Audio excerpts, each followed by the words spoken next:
Boa tarde, terceiro ano. Hoje vamos iniciar a nossa videoaula de ciências, dia 16 de abril. Nós vamos fazer da página 76 a 79, ok? Vamos de pensamento do dia. Tenha um dia abençoado por Deus, que seja iluminado por muita alegria, amor e paz. Que o seu dia, meus queridos, seja cheio de alegria, de amor e de paz. Vamos lá? Hoje nós vamos terminar a classificação dos vertebrados, que são aqueles animais que possuem coluna vertebral. Nós iniciamos o nosso ano letivo falando sobre os peixes, depois nós falamos sobre répteis, falamos sobre os anfíbios, na última aula falamos das aves e hoje nós vamos encerrar esse ciclo falando dos mamíferos. E nesta classificação dos vertebrados nós nos encontramos, tá? Nós seres humanos somos mamíferos. Uma das características dos mamíferos é que eles amamentam, são amamentados por suas mães. Então, ao nascer, o filhote bebe o leite materno, tá? Isso não acontece, por exemplo, com uma ave. Ao nascer o filhote, ele já ingere o próprio alimento, como inseto, água, não tem o leite materno. Então, é uma característica específica do mamífero. Outra característica específica do mamífero é que o cérebro dos mamíferos, eles são muito mais desenvolvidos, o que o deixa um pouco mais inteligente em relação às outras classificações de vertebrados. Então, o cérebro desses animais são bem desenvolvidos, os seus sentidos são mais aguçados, o tato, o olfato, a audição, o paladar, eles ficam mais aguçados, o que deixa essa classificação de animais mais inteligente. Aqui nós estamos vendo o esqueleto de um gato, nós vemos a coluna vertebral, que é uma característica dos vertebrados, e o crânio. São duas características dos vertebrados. É através dessa coluna que conseguimos ficar em pé, é através dessa coluna que conseguimos sustentar o nosso corpo. E o crânio é através dele que protegemos o nosso cérebro, tá bom? No próximo slide nós temos alguns exemplos de mamíferos. Então, o golfinho é um mamífero, preguiça é um mamífero, morcego é um mamífero, nós seres humanos somos mamíferos, a equidna é um mamífero e o canguru é um mamífero. São alguns exemplos, temos milhares, tá bom? Outra característica dos mamíferos, gente, é que eles podem ocupar os mais variados ambientes. Eles podem morar na água, na terra e no ar, tá bom? Temos vários exemplos desses animais. Uma característica também dos mamíferos é que seu corpo é recoberto por pelo.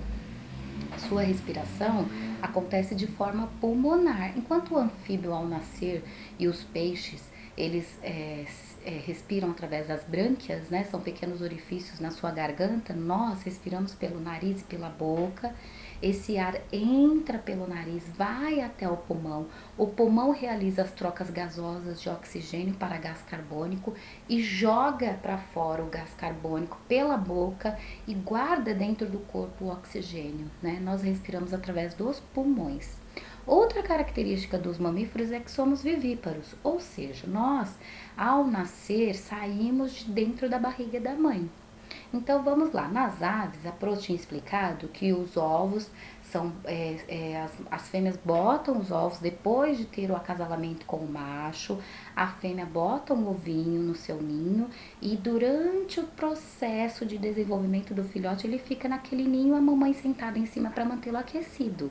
Não é isso? E aí, quando aquela ave está pronta, ele quebra a casquinha do ovo e sai voando, andando, dependendo da ave. O mamífero é diferente. Ele é vivíparo, ou seja, ele se desenvolve totalmente dentro da barriga da mãe. Ele não sai da barriga da mãe se ele não estiver prontinho. Se ele não tiver com todos os dedinhos, com todos os pezinhos, com todos os órgãos, com os olhinhos, narizinho, pele, pelos. Quando ele está totalmente pronto, acontece aquilo que nós chamamos de parto. É a hora do bebê nascer, tá bom?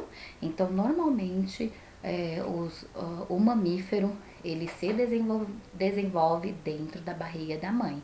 Ah, por que normalmente? Porque aqui embaixo nós temos, por exemplo, o ornitorrinco, que apesar de ser um mamífero, os filhotes se desenvolvem em ovos. É vamos dizer assim, um mamífero um pouquinho diferente dos demais, tá bom? Importante você saber que os mamíferos eles se alimentam de várias coisas. Por exemplo, a ave só se alimenta de inseto, né? O mamífero não, ele pode se alimentar de carne, de frutas, ele pode se alimentar de vegetais, enfim, tá bom? Leiam aqui a curiosidade do ornitorrinco que vocês vão ver que é muito legal e pesquisem ele para vocês verem que animal interessante. É por isso, inclusive, que ele é equidna, os cientistas achavam que eles eram, na verdade, não eram mamíferos, porque eles são totalmente diferentes, né? Pode observar pela imagem. No próximo slide, estamos falando, gente, sobre a reprodução. E vamos especificar sobre a reprodução humana, que é mais ou menos o que acontece com a reprodução dos outros mamíferos. Então, nós precisamos de um casal, um homem e uma mulher, para ter uma relação. Então, este casal tem uma relação, a partir desta relação ocorre o que nós chamamos de gestação. O filhote é colocado dentro do útero da mãe, que é um órgão que fica no corpo da mãe, tá bom?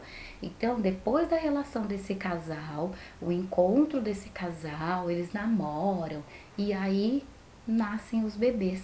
Esse bebê ele vai se desenvolver dentro da barriguinha da mãe, tá bom? Durante de 9 a 10 meses. Então ele se desenvolve, vai crescendo, vai ganhando peso e forma até que acontece o que chamamos de parto. A partir daí, nós temos o parto e o bebê é alimentado pela mamãe através do seu leite materno. Importante dizer que o leite materno, gente, quem é alimentado por este leite, que não é igual ao leite da caixinha que a gente compra no mercado, não precisa se alimentar de mais nada até os 6 meses de vida desse bebê. Olha que interessante. O leite materno ele é tão poderoso que a mãe não precisa dar mais nada de alimento para esse bebê até ele completar 6 meses. A partir dos 6 meses, os médicos recomendam que você acrescente coisas. Mas esse leite materno, além de matar a fome, ele também funciona como uma vacina natural. Ele dá anticorpos, passa anticorpos para a criança, para que ela não adquira algumas doenças, tá bom? Então, olha a importância do leite materno ao nascer, tá bom? No próximo slide, a Pro colocou aqui duas perguntinhas, vocês vão ler com calma e vão tirar a dúvida da Alice. A Alice está querendo saber por que o morcego é um mamífero, né? Será que o morcego é um mamífero? Pesquisem e escrevam para mim. E esses animais do filme da Era do Gelo? O que eles são?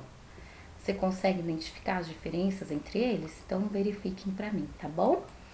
Agora que nós encerramos o assunto sobre os vertebrados, nós vamos falar dos invertebrados, que são aqueles animais que não possuem coluna vertebral nem crânio. Então nós temos exemplo aqui do caranguejo, do besouro, do escorpião, da minhoca, da lesma e do polvo.